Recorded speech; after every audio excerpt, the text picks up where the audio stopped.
Raja Injong merupakan raja ke-12 dinasti Joseon.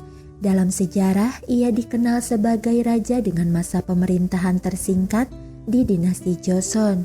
Banyak dari para sejarawan beranggapan bahwa dirinya meninggal karena diracuni oleh ibu tirinya, yaitu Ratu Munjong. Meskipun tidak ada bukti nyata, namun teori ini masih dipercayai sampai saat ini. Sebagai raja tersingkat, ia juga mengalami kehidupan yang cukup menyedihkan. Lalu, seperti apa kisah kehidupan Raja Injong tersebut? Simak selengkapnya dalam video ini. Tapi sebelumnya, untuk kalian yang belum subscribe channel ini, Mimin saranin untuk mengklik tombol subscribe dan jangan lupa untuk nyalakan lonceng notifikasi agar kalian tidak ketinggalan video terbaru dari Mimin. Raja Injong merupakan putra dari Raja Junjong, raja ke-11 dinasti Joseon yang naik tahta setelah menggulingkan kakak tirinya, yaitu Raja Yongsan. Ibunya adalah Ratu Jangyong, ratu kedua dari Raja Junjong. Ia lahir pada 10 Maret 1515 dengan nama Pangeran Yiho. Tak lama setelah kelahirannya, ibunya yaitu Ratu Jangyong meninggal dunia karena penyakit pasca persalinan. Pangeran Yiho pun harus tumbuh dalam asuhan pengasuh istana. Kekosongan posisi ratu membuat beberapa pejabat fraksi Sarim membuat petisi untuk mengembalikan Ratu Dangyong yang merupakan ratu pertama Raja Junjong ke posisinya semula. Namun hal itu ditentang oleh pejabat fraksi Hunggu, fraksi yang membantu Raja Junjong naik ke atas tahta. Di sisi lain, selir Pak Yongbin yang merupakan selir kesayangan Raja Junjong berambisi untuk mengisi posisi ratu dan menempatkan putranya yaitu Pangeran Boksong ke atas tahta. Namun ambisi selir Pak tersebut mendapat tentangan dari beberapa pejabat istana. Ibu Suri Jasun yang mengkhawatirkan posisi Pangeran Yiho kemudian memilih calon ratu dari klannya sendiri dengan persetujuan dari Yun Im, kakak mendiang Ratu Jangyong. Mereka berharap ratu dari klan mereka sendiri dapat melindungi dan menjaga Pangeran Yiho. Pada tahun 1517, Raja Junjong mengangkat ratu baru dari klan Papyeongyun yang kemudian dikenal sebagai Ratu Munjong. Pangeran Yiho kemudian tumbuh dengan perawatan dan pengasuhan dari nenek serta ibu tirinya. Sedari kecil, Pangeran Yiho dikenal sebagai sosok yang sangat pintar. Di usia 3 tahun, ia mulai membaca puisi dan di usia 8 tahun, ia memasuki Sukyungkwan dan menghabiskan waktu dengan membaca 3 kali dalam sehari. Ia juga dikenal sebagai sosok yang sederhana dan tidak terlalu menyukai kemewahan. Dalam Annals of Joseon disebutkan bahwa dirinya memiliki kepribadian yang sangat tenang, tidak serakah, baik hati dan sopan. Ia juga dikenal sangat berbakti, bersahabat, rajin belajar, dan pintar mengamalkan, sehingga semua kebaikannya dikenal oleh halayak luas. Pada tahun 1520, saat ia berusia 5 tahun, Pangeran Yiho diangkat menjadi putra mahkota. Di usianya yang masih dini, ia harus terlibat konflik perebutan kekuasaan di istana. Karena Pangeran Yiho bukanlah satu-satunya pangeran yang berpotensi menjadi penerus tahta, di mana terdapat pangeran lainnya yang merupakan saudara tiri dari Pangeran Yiho yang juga mendapat dukungan untuk menjadi penerus tahta, terutama Pangeran Boksong yang merupakan putra dari selir Pak Yongbin sekaligus putra tertua dari Raja Junjong. Meskipun selir Pak gagal menjadi ratu, namun ia masih memiliki ambisi untuk menguasai istana dengan menempatkan putranya yaitu Pangeran Boksong ke atas tahta. Ambisinya didukung oleh beberapa pejabat fraksi Hunggu, namun mendapat tentangan dari Ibu Suri Jasun dan beberapa pejabat yang mendukung putra mahkota Yiho. Tak hanya itu, Ratu Munjong yang merupakan ibu tiri Pangeran Yiho pun turut menentang rencana selir Pak dan mendukung Pangeran Yiho sebagai putra mahkota. Selain putra selir Pak, kubu pendukung selir Hong Hibin turut berencana menempatkan putra selir Hong ke atas tahta. Hal tersebut semakin menambah kerumitan dalam perebutan tahta kerajaan. Namun setelah kematian Hong Gyeongju yang merupakan ayah dari selir Hong Hibin, pengaruh selir Hong dan pendukungnya semakin berkurang dan akhirnya runtuh. Setelah kejatuhan selir Hong, konfrontasi kubu pendukung putra mahkota Yiho dengan pendukung putra selir Park semakin memanas. Namun pada tahun 1527, tepat di hari ulang tahun putra mahkota Yiho, terjadi sebuah peristiwa yang menyebabkan kejatuhan kubu selir Park Kyongbin. Saat perayaan pesta ulang tahun, seorang pelayan menemukan sebuah bangkai tikus dengan kondisi mengenaskan digantung di dekat kediaman putra mahkota. Hal itu dianggap sebagai sebuah kutukan untuk putra mahkota. Meskipun tidak ada bukti, semua kecurigaan tertuju pada selir Park karena selir Park adalah satu-satunya pesaing politik bagi putra mahkota. Ditambah dengan tuduhan suap yang dilakukannya untuk menjadikan putranya sebagai penerus tahta, akhirnya Raja Jungjong mengasingkan selir Park beserta putranya dan memaksulkan para pejabat yang mendukung selir Park Kyongbin. 6 tahun kemudian, selir Park Kyongbin dan Pangeran Boksong dijatuhi hukuman mati. Tidak seperti kebanyakan orang di istana yang haus akan kekuasaan, putra mahkota Yiho memiliki kepribadian yang lembut, ramah, tidak menyukai konflik, dan merangkul semua orang. Ia bahkan menyayangi dan bersahabat dengan semua saudara tirinya.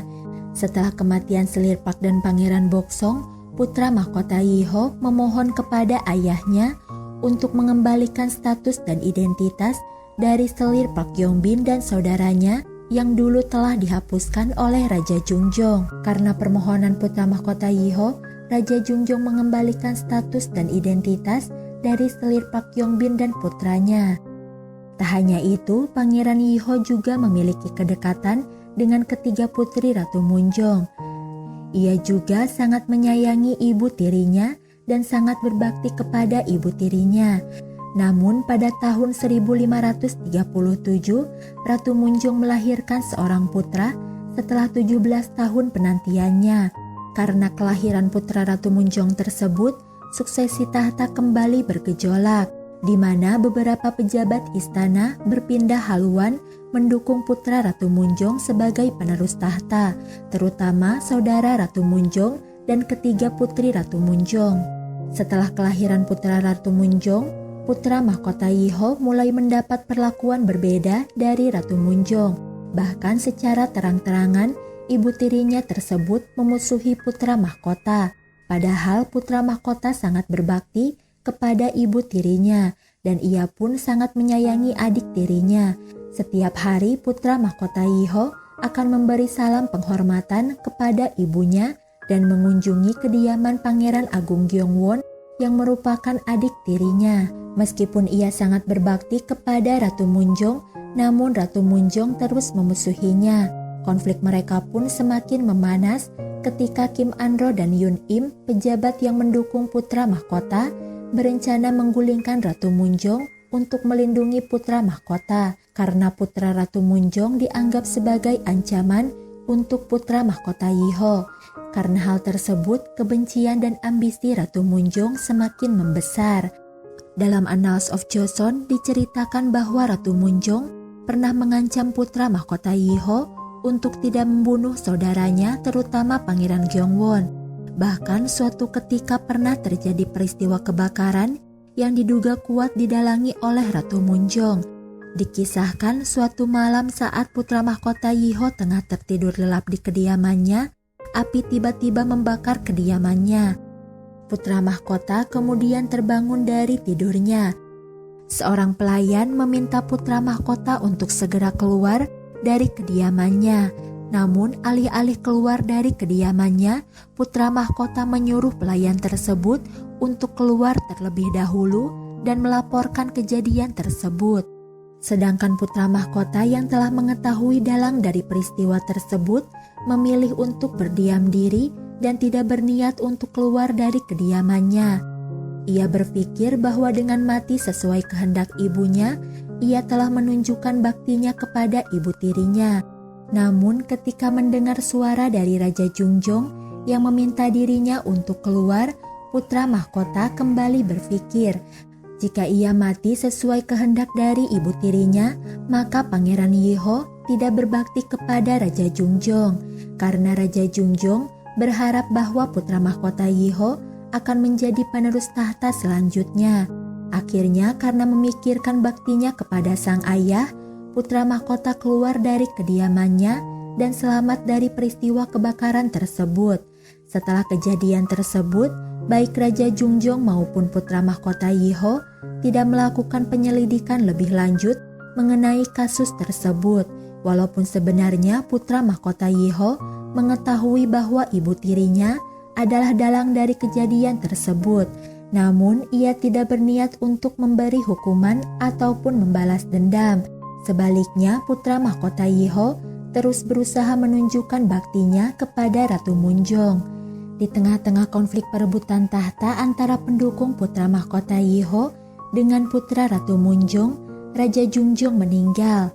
1 hari sebelum kematian Raja Jungjong, ia memberi wasiat bahwa putra mahkota Yiho akan melanjutkan tahta dan menjadi raja berikutnya. Beberapa hari setelah kematian ayahnya, putra mahkota Yiho naik tahta dan menjadi raja ke-12 dinasti Joseon dengan gelar Raja Injong. Di masa pemerintahannya, ia memulihkan nama baik Jo Kwangjo, seorang pejabat fraksi Sarim yang digulingkan di awal kepemimpinan Raja Jungjong. Ia juga memanggil kembali para sarjana Sarim yang enggan terjun ke pemerintahan setelah peristiwa pembersihan sastrawan ketiga pada tahun 1519. Selama masa pemerintahannya, ia berusaha mereformasi pemerintahan yang saat itu dipenuhi korupsi, sebuah warisan dari reformasi yang gagal di era pemerintahan ayahnya. Meskipun dikenal memiliki hati yang lembut dan selalu bersikap ramah, namun para sejarawan menilai bahwa Raja Injong lebih kuat dibandingkan ayahnya, yaitu Raja Jungjong. Banyak dari para pejabat istana yang mengharapkan perubahan di masa pemerintahan Raja Injong. Namun masa pemerintahan Raja Injong tidak berlangsung lama. 8 bulan setelah ia naik tahta, Raja Injong jatuh sakit dan akhirnya meninggal. Berdasarkan catatan sejarah, terdapat 2 penyebab kematian Raja Injong.